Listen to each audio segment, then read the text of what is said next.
فجرا جئت بعد العسر يسرا ربنا أعلاك قدرا يا إمام الأنبياء أنت في الوجدان حي أنت للعينين ضي أنت عند الحوض ري أنت هاد وصفي يا حبيبي يا محمد.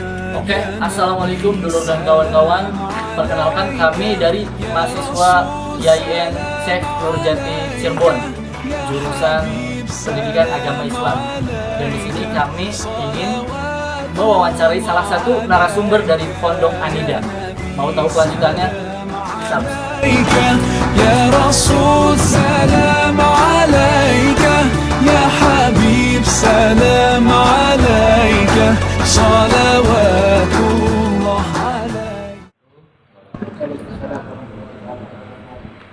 Saya dari IAIN Syekh Nurjati Cirebon, jurusan BHI, ingin memenuhi tugas sejarah pendidikan Islam yang berkunjung ke Pondok Pesantren Anida. Sebelumnya, saya ingin wawancara kepada pengurus Pondok Pesantren. Gini jadi kita ini disuruh sama dosen untuk wawancara Pondok Pesantren ini, bahwa Pondok Pesantren ini metode apa sih yang ada di Pondok Pesantren ini, pembelajarannya gimana?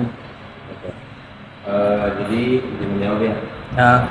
Metode yang digunakan di Pondok Pesantren itu berbasis salafi sama ada modern. Maksudnya salafi ada kalanya kita belajar kitab kuning seperti Jurumiyah, Ta'limul Muta'alim, terus kitab Sorok gitu kan. Dan kalau segi modernnya kita ada namanya belajar bahasa Arab, bahasa Inggris, dan itu jadwalnya sudah ditentukan sama bidang pendidikan dari pondok kayak gitu. Terus metode sorogan itu ada nggak kalau di sini? Sorogan dari kakak kelas ke bawah atau gimana? Ya pokoknya mak dari kakak kelas maupun adik kelas gitu. Ya, ada pastinya. Jadi biar lebih intens lagi kan, karena suatu ilmu kalau misalkan kita dapat tapi tidak ditanyakan lebih dalam lagi, lebih jelas lagi biar kita lebih paham juga, pastinya harus pesantren harus menyediakan hal itu. Terus apa lagi? Biasa untuk kitab-kitab yang sering digunakan di pondokannya apa? Kitab dari bidang hadis, ada namanya apa sih? Kalau usul fikih dulu aja ya. Usul fikih itu Mabadi Awaliyah. Kalau nahwunya kayak Jurumiyah, Imriti, Alfiyah. Kalau sorofnya itu ke apa sih namanya yang tasrifan itu loh. Ya. Terus kalau hadis tuh yang apa yang tebal tuh apa namanya ya, kitab apa ya, pokoknya itu lumayan lah. Bulughul Maram. Nah iya itu benar, Bulughul Maram. Nah kalau misalkan Al-Qur'annya itu tafsir Jalalain kayak gitu. Yan, nanya enggak? Sih. Kan tadi metode di pondoknya ada apa tadi?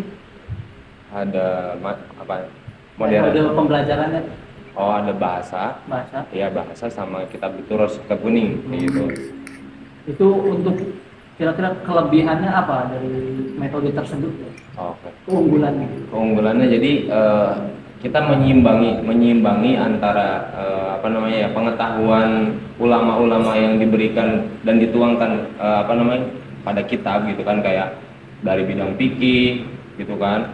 Nah, kita bisa mendalami hal ini, namun kita juga tanpa menghilangkan kemajuan di era globalisasi ini ya, kayak kita harus bisa dong namanya dengan bahasa, karena orang yang bisa berbahasa itu orang tidak akan tersesat kayak gitu kan.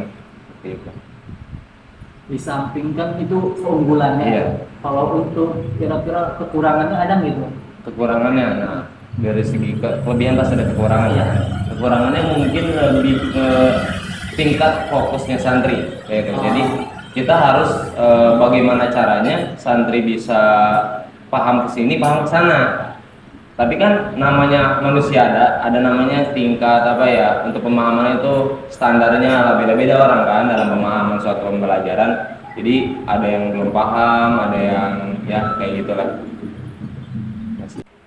Terima kasih untuk Kakang, siapa Kang namanya? Nama saya Fahri. Terima kasih untuk Kakang Fahri sebagai pengurus pondok di Anida. Terima kasih banget lah pokoknya. Ya, siap. Jangan sungkan-sungkan aja, Pak.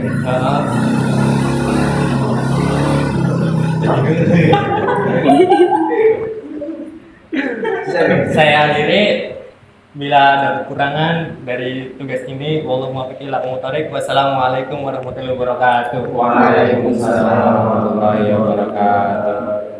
Dapat salam dari Kosan Sarawak. Sukses.